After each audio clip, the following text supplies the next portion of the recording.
My new book is called The Power of Us: How We Connect, Act and Innovate Together. And it's the product of about 4 years of writing and research. I spent that time visiting some of the world's most innovative organizations in both the public and the private sector, because I was interested to see how these highly innovative organizations were developing what I then termed mass ingenuity or people-powered innovation. And I actually finished the book about February of 2020, and then this happened.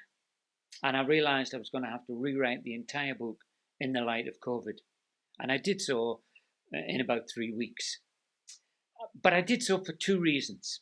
The first was, if my thesis is right, that these organizations who are driven by people-powered innovation are able to adapt quickly and with agility when circumstances change radically, as they did, of course, during the pandemic, then they should be in a good position to benefit. And spoiler alert, these organizations responded brilliantly. But the second reason was the wave of self-organized mutual aid groups that blossomed everywhere at the start of this pandemic forces, I think, that we rethink how change happens.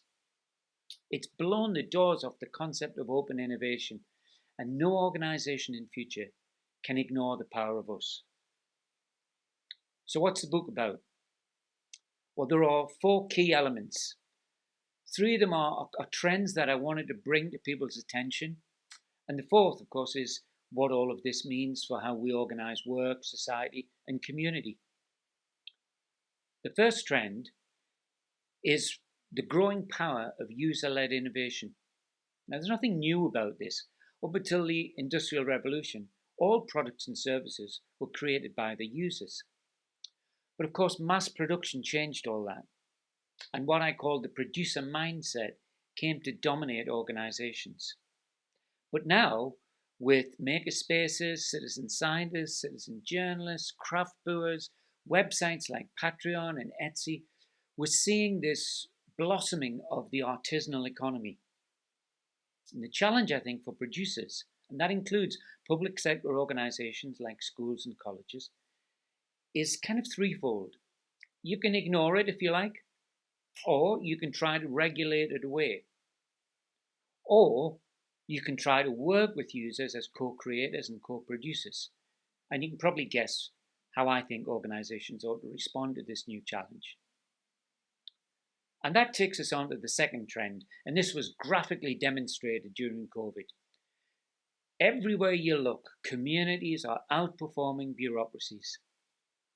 And the book starts with the story of two young men in opposite parts of the world. Abby Schiffman, who lives in near Seattle, and Ryan Jun-So Hong, who lives in Korea, independently both created, right at the start of this pandemic, COVID tracking websites. And they did so before their governments could respond adequately and produce their own.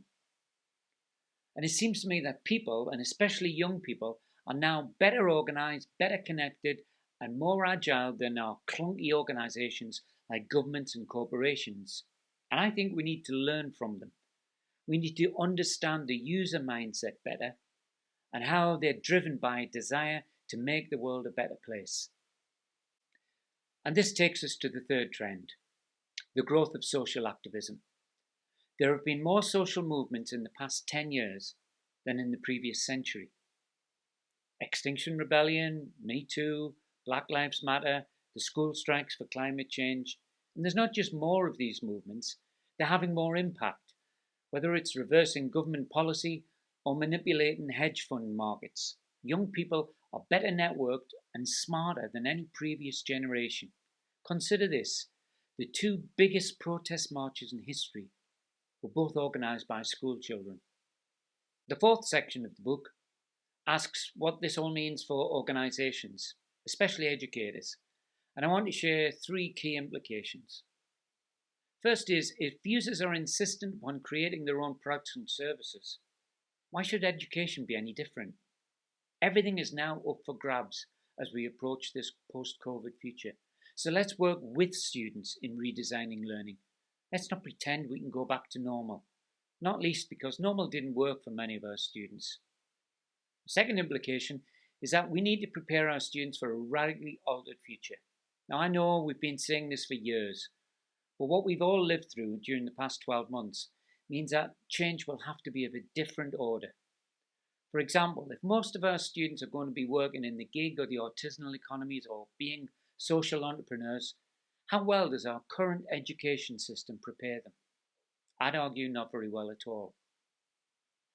And the third implication is I believe that the growth of social activism is something to cheer.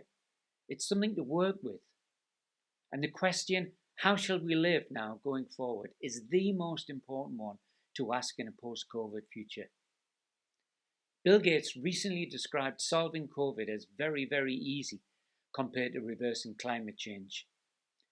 And this generation that's currently at school will have to solve a number of existential challenges over the next 30 years.